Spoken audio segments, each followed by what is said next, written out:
coming out swinging today.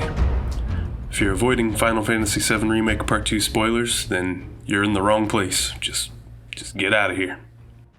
This one is earth-shattering and I can't believe no one else has caught on to it yet.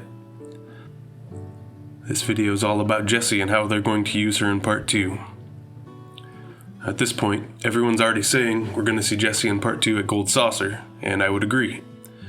But it's not going to go the way you think. Everyone seems to be hung up on alternate timelines and alternate universes, where Jessie ends up living her dreams and being an actress. People are saying we're going to meet a Jessie whose father never had an accident, who never joined Avalanche, who looks directly at the party and has no idea who they are. People are talking about the butterfly effect from defeating the Whispers, but that's all wrong. I'll say it a million times, there's no time travel in Final Fantasy VII. We are strictly dealing with memories and consciousness in the life stream, not time travel in the butterfly effect. Jessie died at Platefall, and we can't change it. So how can we see her at Gold Saucer if she's dead? Have we forgotten about Jenova and how she appeared to the Cetra 2,000 years ago? Taking the form of their deceased relatives, trying to corrupt them and snuff them out of existence? We are going to see Princess Jessie at Gold Saucer, but it will really be Jesnova. Well, in reality, it'll actually be Sephiroth using Jenova's ability in the same way that we see Jenova to appear as Jessie. He's going to pull the memories of Jessie out of Cloud's head and throw them right back in his face. I'm also predicting that only Cloud will see Princess Jessie. And the first thing she says to him, I can almost guarantee, will be, "It's not polite to stare, you know," and then disappear into a crowd of people and go backstage or whatever. Her dying words were just too strange for me. There's no way they're not going to reuse that. So then Cloud will teeter on a mental breakdown, and then he'll turn to his friends who will be supportive, but they'll really start to doubt his stability and trustworthiness. Cloud himself will start to doubt these things. They're really going to use this to drive home the unreliable narrator facet of Cloud's story. And just as well, the unsuspecting player will also be left wondering what the hell's actually happening. And Square Enix is just going to keep playing this alternate timeline charade with us, at least through Gold Saucer. But now, you'll see right through it.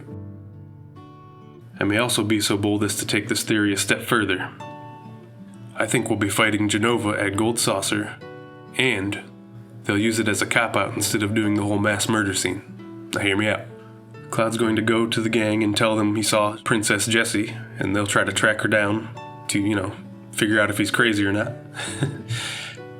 And then, they'll track her around Gold Saucer. She's here, then she'll disappear, and then she'll be over there, and then she'll disappear. And when they finally corner her, they'll be pulled into another illusory Jenova battle, just like in President Shinra's office.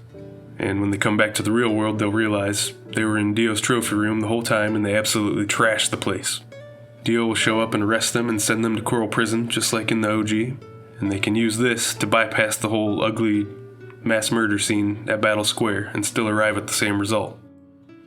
And honestly, the whole gun safety debate has changed quite a bit since 1997. If you can avoid that whole mess, it's probably just a better idea anyway. They're either going to need to avoid that scene altogether, or they're going to open a can of worms, and then they're going to have to address that can of worms very carefully. And I really don't think Final Fantasy VII is the place to do that. I don't want to see Cloud block a hail of bullets with a sword and then turn around and have them talk about the realities of gun violence. I just don't think that fits the narrative. Yeah, so I'm really hoping I'm right about all this and they're going to use Jesnova to bypass that whole scene.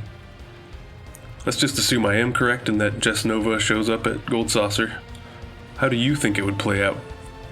Let me know what you think. That's it for today.